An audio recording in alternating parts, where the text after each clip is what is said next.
Hello everyone and welcome back to my channel. Olga is here. For those of you who haven't yet, please subscribe to my channel. Please hit the bell as well to get the latest notifications about the videos I post out there for you guys. And in today's video, I am going to be renewing...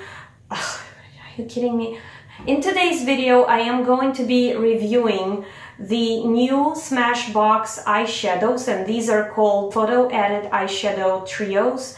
And I have picked up just a couple of them from Ulta. I did not scoop up the entire collection because that seems to be a little bit too much, not to mention that these do retail for $22 per pop. So these are the unicartons that the eyeshadow comes in. I have already removed them since I have swatched them. There will be swatches at the end of the video.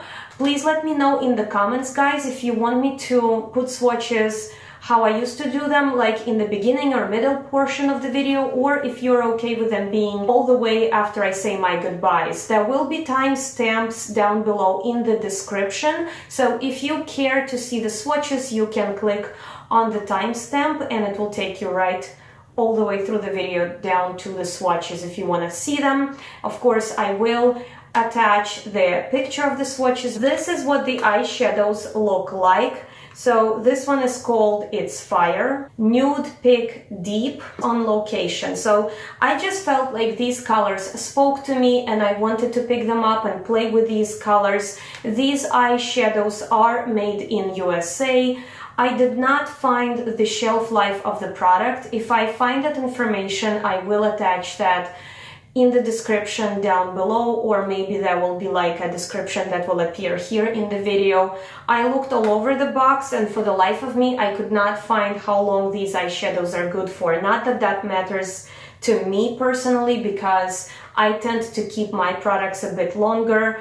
I have issues letting go since they are not cheap. The amount of product you're getting is 3.2 grams per this little circle, which seems to be too little product considering that you are paying $22 for it. Also, these eyeshadows do contain ferric furosinate and ultramarines, so if you are allergic to those ingredients, I would say steer clear of these eyeshadows. They are cruelty-free. As you can see right here on the back, it states the names of the eyeshadows, but then peel back and you can see right here, it gives you suggestions on how you can use these eyeshadows. So basically like your little recipes, and you can follow those instructions, and here you can see the picture of the eye and you will know exactly how to put them on. So it is kind of nice, especially if you are new to acquiring eyeshadows, and sometimes it can be difficult and a little bit intimidating when you don't exactly know where to place the eyeshadow. The fact that it's only 3 in here does help because it gives you your transition shade, or at least that's what they're saying. So like the biggest one is the most you're going to use, and 2 accent colors. One you could tuck in a crease and the other you can put on top of your lid. I mean, sometimes they open easy for me. Right here you have to kind of squeeze, but if you have long nails, you might want to kind of take your time and be careful with this.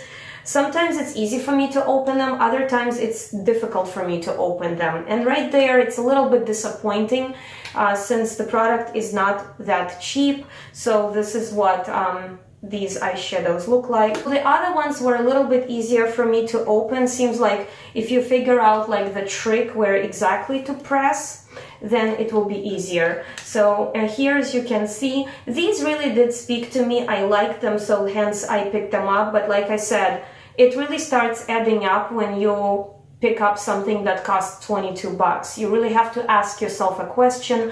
Are you going to be using it that much? Is it worth to you? And that's what we're going to determine right now. So these eyeshadows are in Olga Guffey's hot seat, and we're going to see if they perform, and I'm going to pass my final words and verdict. So before I do that, I of course have to play with the eyeshadows, and that's precisely what we're going to be doing right now. So stay tuned all the way to the end, because at the end there will be swatches, and my verdict, of course. So I'm going to get my hair out of the way. I have already done my base. I have primed, I have foundation, concealer. The face is set. I have primed my eyelids. I have done my eyebrows. I'm wearing Lolita on my lips, Kat Von D. And now we're ready to jump into this look.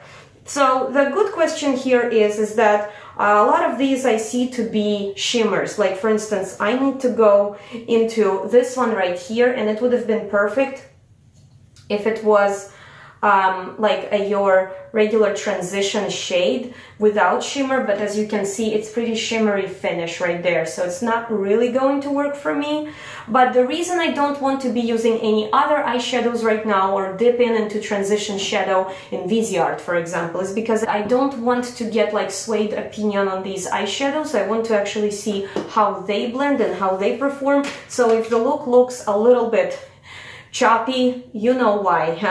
So I am going to go into this deeper transition shade right here and put her all over my lids.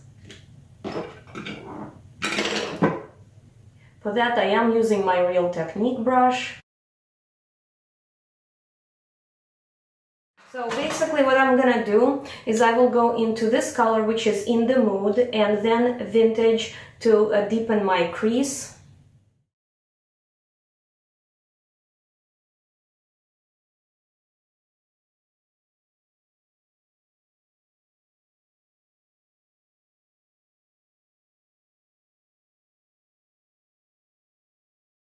Right now I will go into my trusted Too Faced glitter glue, apply that all over the lid right here in the middle. So I will go into this color right here, which is Push Up Bronze and Sizzle Real. Basically what I do is I take my Wayne Goss brush and I pack on this shimmery color.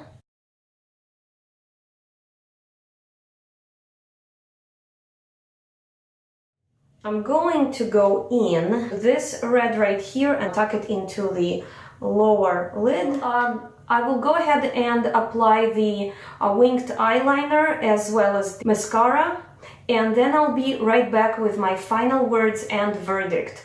Okay guys, so we are back. I actually forgot to mention that I also put this color on the mid portion of my lid. Used this color right here to highlight my cheekbones as well as to tuck it into the corners of my eyes and to highlight my brow bone. I used my Lancome primer as well as their mascara. I absolutely am in love with this product. I need to do some kind of a separate review. If you want to hear more about Lancome, let me know, and I am going to do more research on the primers for eyelids and do that as a separate review, guys, for you. Anyways, I also had gone ahead and applied some of this lip gloss on top of the Kat Von D Lolita lipstick. This is the Inglot lip gloss right here. These are the Freedom System. The big question is the Photo Edit Eyeshadow Trios approved? And the answer is no. The Photo Edit Eyeshadow Trios are not approved by Olga Guffey. First, I'm going to talk about the design of these boxes. They do feel extremely light. They seem like they have a really nice and good idea going for them because they're trying to show you that this is the exact size of the camera lens, and they have info like right here around it.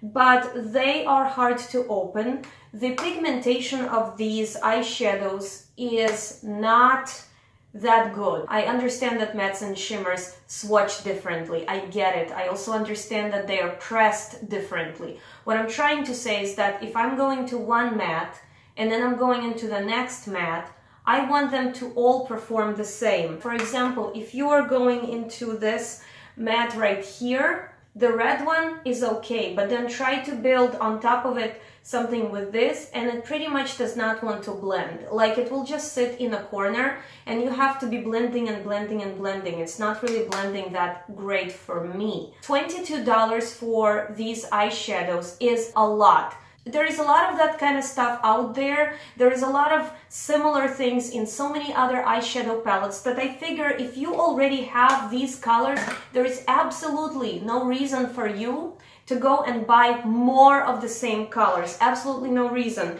Now, if you're obsessed with makeup like I am, if you're a collector, if you're a makeup artist, although I highly doubt if you're a makeup artist you would be using these, These are not, this in my book is not professional makeup. They just do not perform on that kind of level to be called professional makeup. I feel like lately these brands are feeling a bit too comfortable with pricing.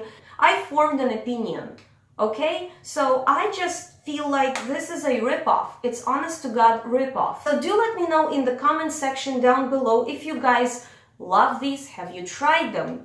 Do you want to try them, or did they save you your money? Because now you're like, oh, I'm so glad I did not spend $22 on this. Do let me know. Also, let me know if there's any kind of other new product, new palette, something you want me to review. I will gladly do it for you guys. And also, if they had this circle that wouldn't open like this, for example, but if it was doing something like this, you know, the action where you slide it up and down, actually kind of like on the camera, I think that would be awesome. They could do better. I want Smashbox to do better. I really do. I really do. Smashbox, wake up, lower the price, do better, and then we can talk. Okay, guys, so with all that said, thank you very much for tuning in. Please give this video a thumbs up, and don't forget to subscribe to my channel if you haven't yet. And right after this, there will be swatches. I will see you soon in my next video. I love you. Bye.